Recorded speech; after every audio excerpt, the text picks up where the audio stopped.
Now, the No Fruit Podcast. yeah. Hello, everyone. This is Maurice. And this is Kafa. We thank you for tuning in today. Please be sure to like, share, and subscribe. I hope you enjoyed today's episode. Thank you for tuning in today. This is Maurice. Hey, hey. And that is Kafa. Hey, hey. And we would like to talk to you today about... Well, what do you want to talk about today, Kafa? Whatever you want to talk about, baby. Okay.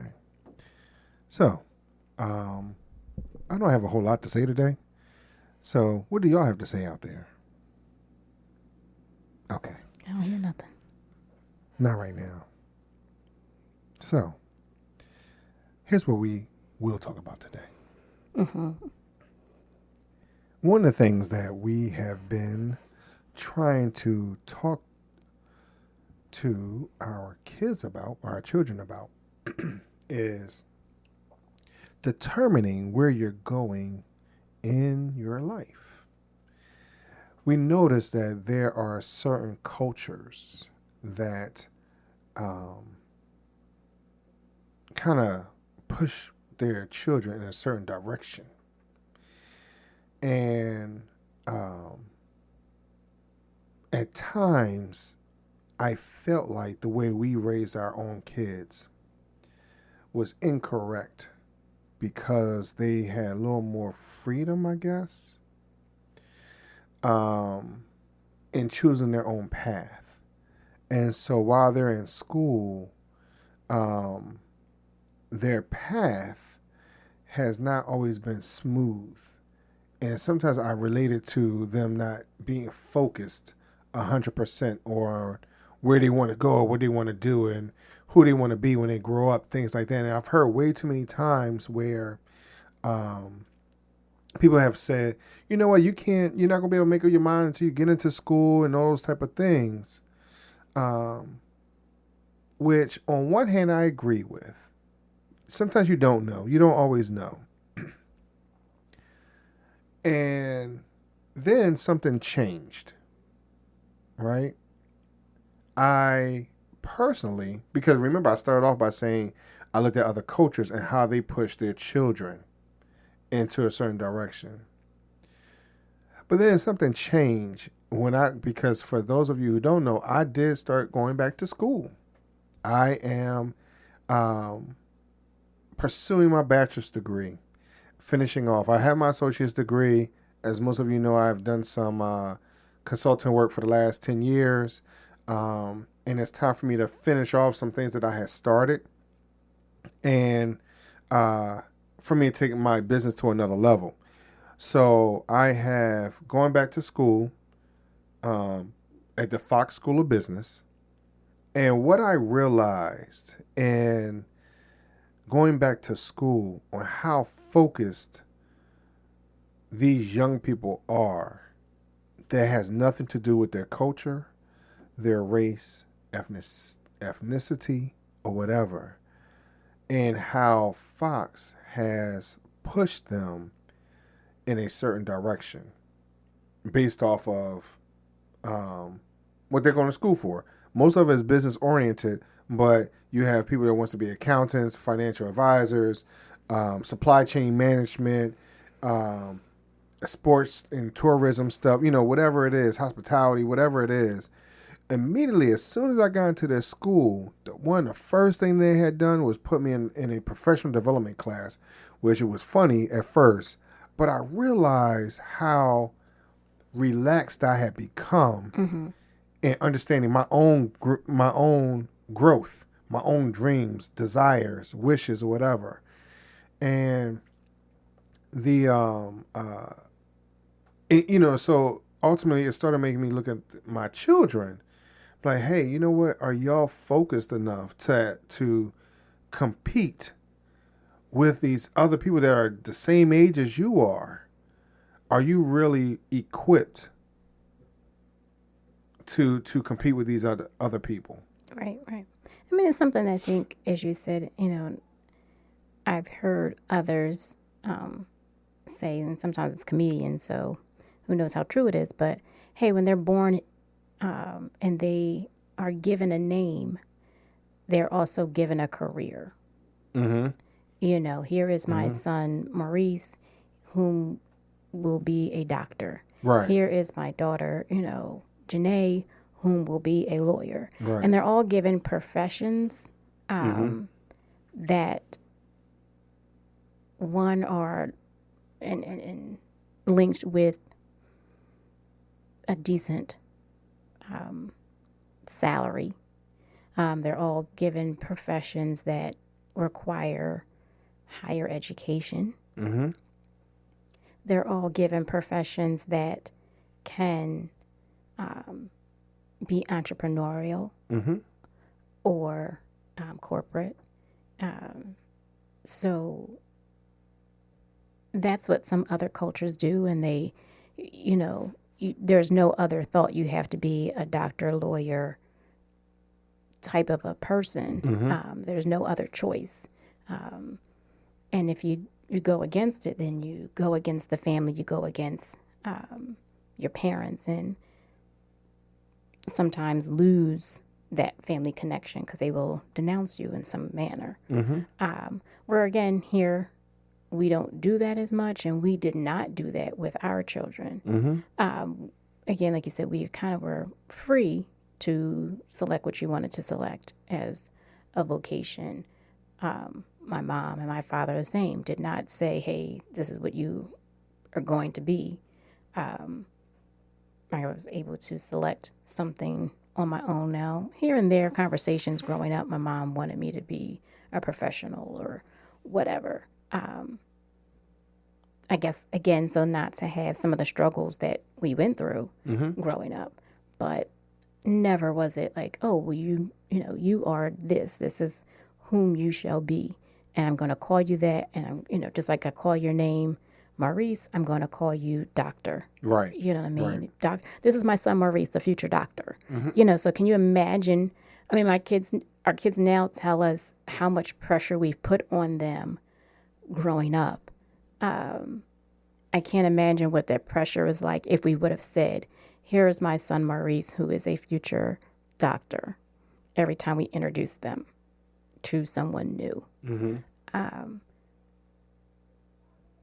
Or even to say he's a promising, individual, whatever, it gives them, you're speaking life into it, so it's kind of a double thing, like you want to speak life into them and give them a leg up to know, hey, you can become these, you're the future president, you're the future of this. And so you have that in your mind, but then it's also that pressure, again, like, hey, if I don't do well, will my parent still be proud of me? That type of a thing. So can you be happy in achieving a goal or an ambition that's not yours? Right. I guess you can. People do it, but I think it means so much more when it's your own. Like you said, hey, you now are at this point where you're ready to continue your education.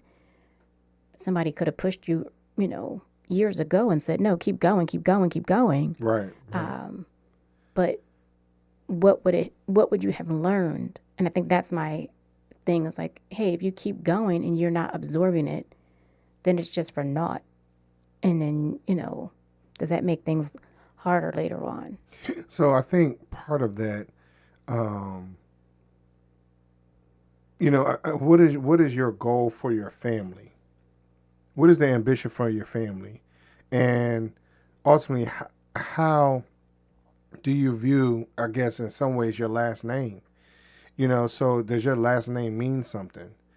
As you continue on in life, do you want your last name to outlive you, quote unquote, being the family name, heritage, or whatever? So, when we talk about this generational wealth, part of that generational wealth is understanding, hey, what's going to happen moving forward. Sometimes we could teach financial literacy, and that's just basically how to handle your money today, so you can have some money when you retire, and you'll be okay, because some people, that's how they look at it, or are you saying, hey, are you trying to build generational wealth so that way 3, 4, or 5 lines down the road, they are able to still feed themselves and their families. Now, some people feel like, hey, you know what? I don't want to do that. I'm worried about today because I can't spend the money, 200 years from now. But where some people are like, hey, I want my name to last. So, and I've had way more people that's like, I'd rather just live paycheck to paycheck, idea wise, than it is to say, hey, and I'm not saying you got to be rich. I'm not saying your desire is totally to be rich and wealthy or whatever, but, you would have to get to that point if you're trying to build generational wealth. And you hear that a lot today. You hear that term put out there a lot today, but what are you doing to build that? When you have those families that have encouraged their kids, you know what, you're going to be a doctor, right? What has happened? I mean, these are just my own experiences and or opinions. For some of those individuals, when everybody's a doctor and, each one of them are making at least 6 figures, because keep in mind, all doctors are not in 6 figures. We are, hopefully everybody understands that not all doctors are 6 figures. But if you're close enough to 6 figures, that means each one of them are financially secure, stable, whatever else. Also, on top of that, some of their benefits and how their benefits support that family and or community that they are in. Because some of them are professional and they hold the insurance, health insurance for everybody while they're coming into the country or whatever the situations are. You get what I mean? Right.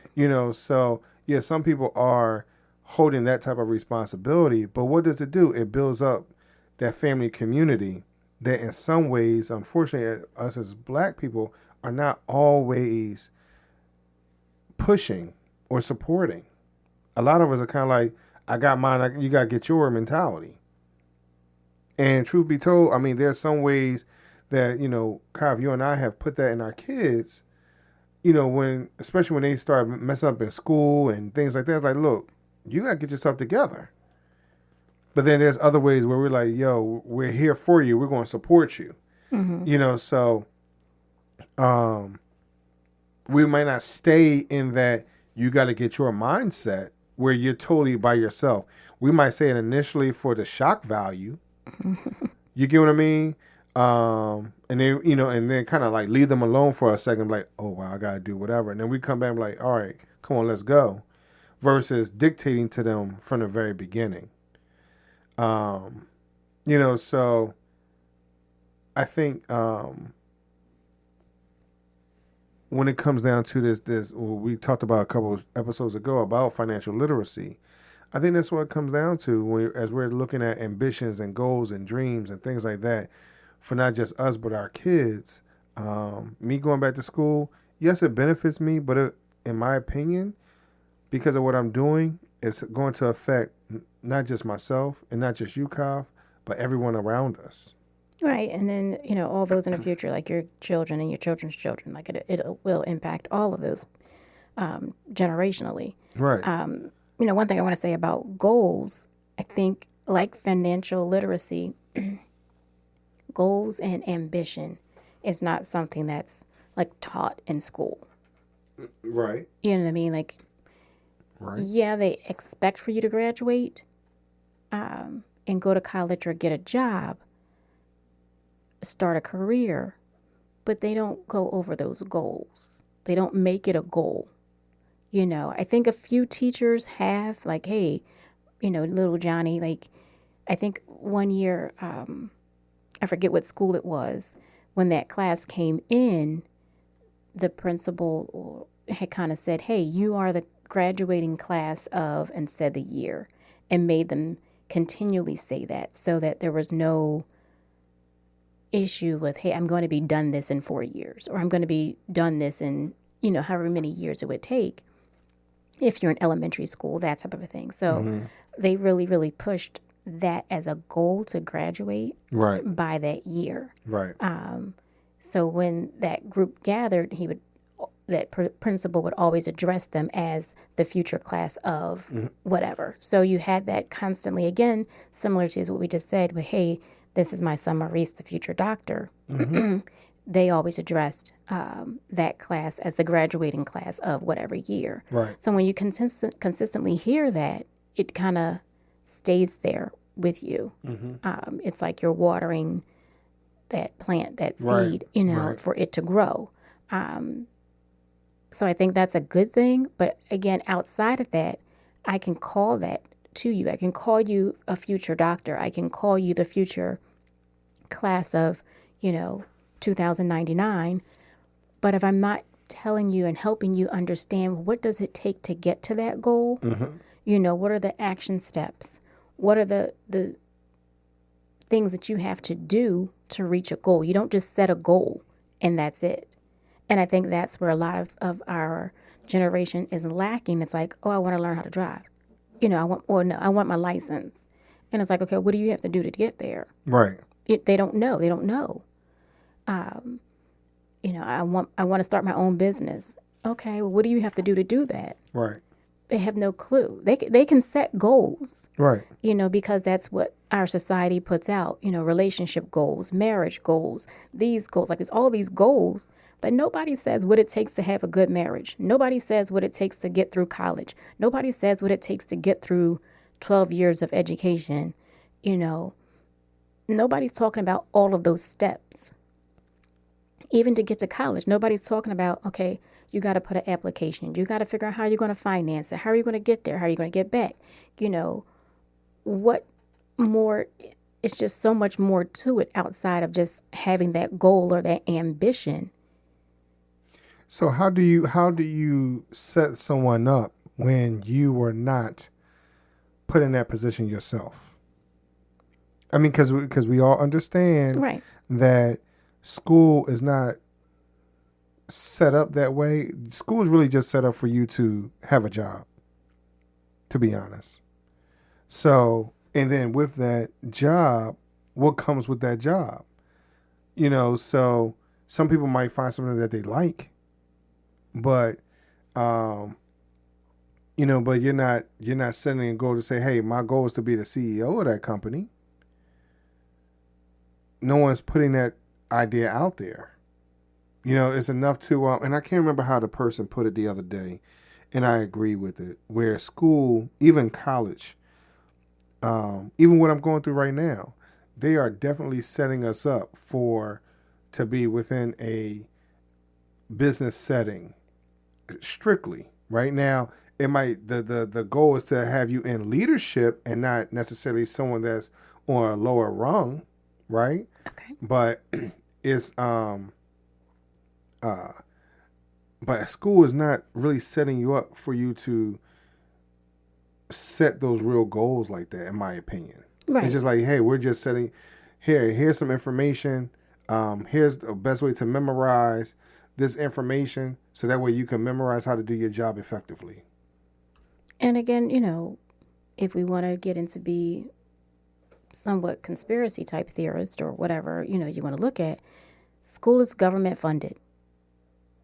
And the government is benefited by you working. Right. So it's all connected.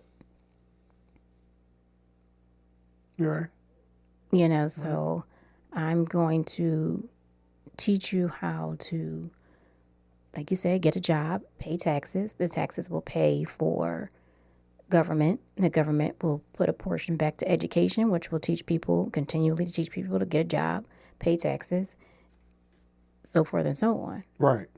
So no, there's no one that's going to say, hey, you don't have to pay taxes and you don't have, or you can pay minimum taxes and so forth, because it's set up that there is a set amount that you pay tax-wise when you work a basic 9 to 5. And it's different when you are an entrepreneur or, not working at all. Right. Right. You know what I mean? So, yeah, we'll consistently look down at those that don't work at all because they're not paying into the system. Right.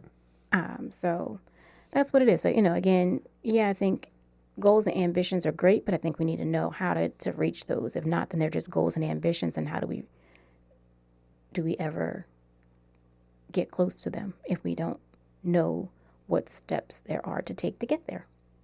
I totally agree. So some of this, I just wonder how many of you out there have been put into your own kids, setting their own goals and dreams, and understand that those things can be attainable. Or even just into yourselves. Everyone may not have kids that are listening, but just into yourself. Well, I understand that everyone may not have own biological kids, right?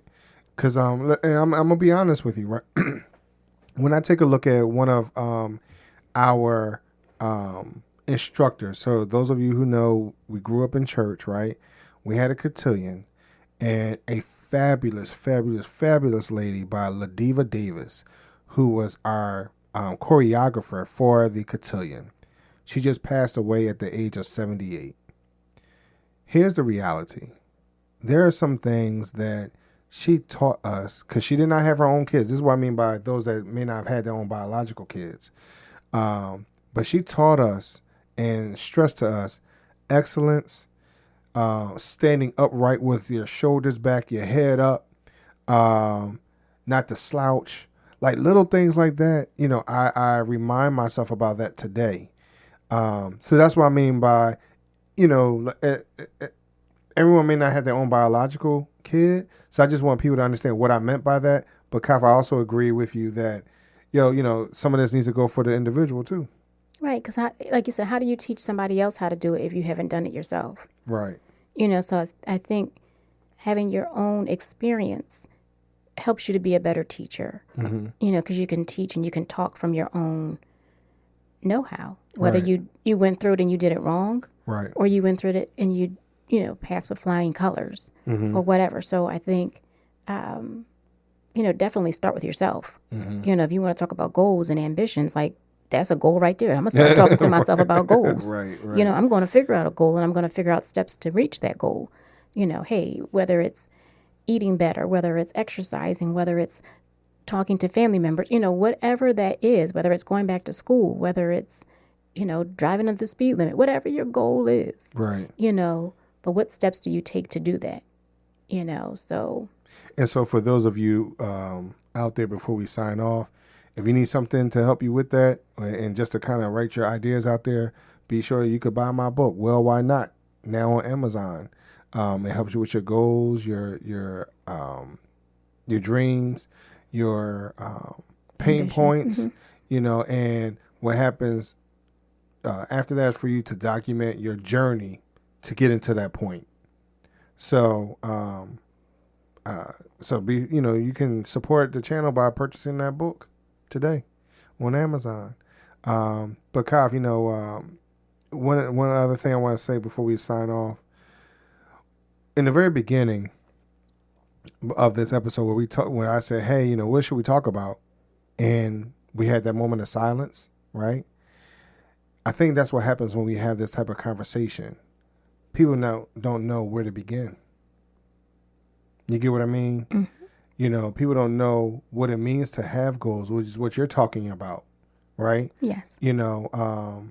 What is that? What does that look like? What does that feel like? What is it that you need to do to get to that point?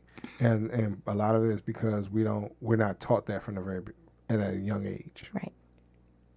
So, so that's all I got to say for today, Kaf. All right. Please share your goals and your ambitions with us, or what steps you're taking to reach those. So we're looking forward to hearing from you all. Thank you so much. Thank you very much, y'all.